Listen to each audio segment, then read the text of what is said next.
What's up, YeshGamers? Robert the Bruce here, talking about the MP18 and how to bust some faces with it. Now, it's kind of a gamer's instinct to assume that the starter weapon you get in any given class is not going to be that great. But the MP18 is a very capable gun, so you can really hit the ground running in Battlefield 1 without feeling like you got to unlock more stuff to be competitive. Now, we're going to hit on some pros and cons of this weapon, as well as some strategies to really get the most out of it, and position yourself in the correct types of situations where the odds are ever in your favor. So let's get to it. The MP18 was originally introduced in, wait for it, 1918. Hey-oh! It's like they planned that.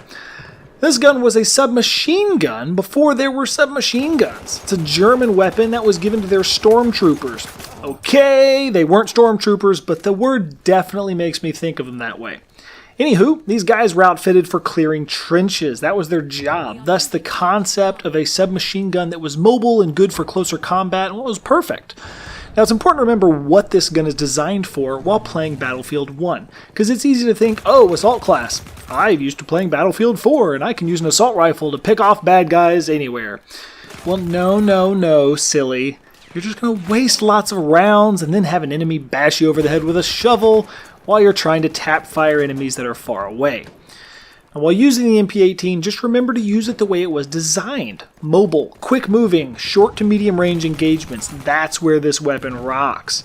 Busting into a room and hip firing some fools that are camped out in there. Weaving in and out of buildings, clearing them as you go. Posting up momentarily in a window over an objective to clear out some baddies trying to capture it. This is the bread and butter of the MP18. Which sounds odd, because bread and butter isn't even that exciting. But hey, that's what the phrase means!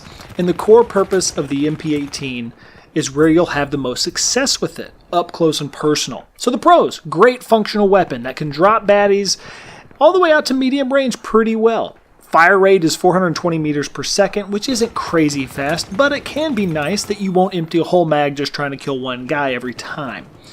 Now, as far as cons go, yeah, accuracy-wise, it doesn't do well once you get out about mid-range. And if you're holding down full auto, well, it does even worse.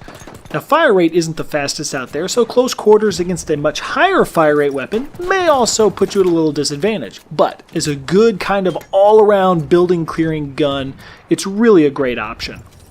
Now, there are variations of this weapon too, though, and at first glance, it's like looking at twins. You know they're supposed to be different, you just can't tell, though. So, you start off with the Mp18 Artillery, and this is the basic iron sights only core weapon. It has full auto firing, or you can switch to single shot only, but I don't really know why you would. Just tap fire if they're farther away, and otherwise, hold down the trigger like Maximus says in Gladiator. Unleash hell. Now, the second variant you can buy is the Mp18 Trench. It's got two differences, one of which is quite obvious. It adds a sight to the weapon. It kind of feels like what you'd call a red dot sight, just more of an early 20th century version. Now, I liked using this weapon with a sight, but that's just a matter of taste. Now, the subtle difference you may not realize is this. The trench version of the MP18, the one with the red dot, has different stats when it comes to bullet spread. They are pretty minor differences, but it's worth mentioning regardless. The trench version has a slightly higher bullet spread increase per shot while aiming down the sights, and a slightly lower increase while hip firing. Additionally, this bullet spread decreases back to zero slower than the artillery version. Now, what does that mean for you? Well, not really much of anything. If you get super granular with how you tweak your sensitivity, and you tweak it all based on whether you're ADSing or hip firing, etc., maybe you'd want to take this into account. But really, for most of us, just remember this. The trench version with the sight has higher penalties for bullet spread, especially while moving. Something to be mindful of if you feel like you aren't getting a lot of hits on target. It might be worth adapting to not having the sight and rolling with the artillery version to keep your shots going a little straighter. And lastly, we have the experimental version of the MP18. It's the exact same as the first artillery version you get, except it's a 3-burst weapon instead of full auto, and it also has a higher bullet spread penalty if you're moving while firing.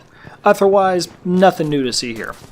Now, in summary, if you can train yourself to use the initial artillery version of the weapon, well, you'll have better stats at your back when it comes to bullet spread penalties. Now, if you really like having a sight or you're partial to burst weapons, the other variants of the MP18 are still very good and won't totally cripple you with stat changes or anything like that. And one last thing I'll mention is this. The assault class, especially with the MP18, is not very well outfitted for longer range combat. Now your focus should definitely be on close to mid-range, but you know, occasionally there's that faraway sniper that's just driving you crazy.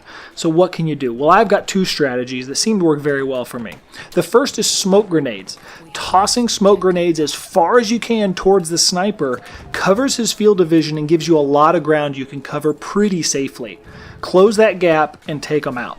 Now second, the AT rocket launcher is a great gadget for busting up tanks, but it also flies pretty straight and can mess up faraway snipers in a pinch. I've used it to swat down snipers that had climbed way up the side of a mountain and were being real annoying to everybody up there. Something to consider, especially if they have a lot of snipers. Who am I kidding? There's always tons of snipers.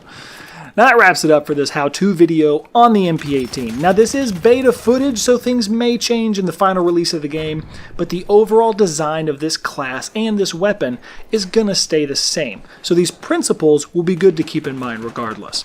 Thanks so much for watching, and as always, I'll see you on the battlefield.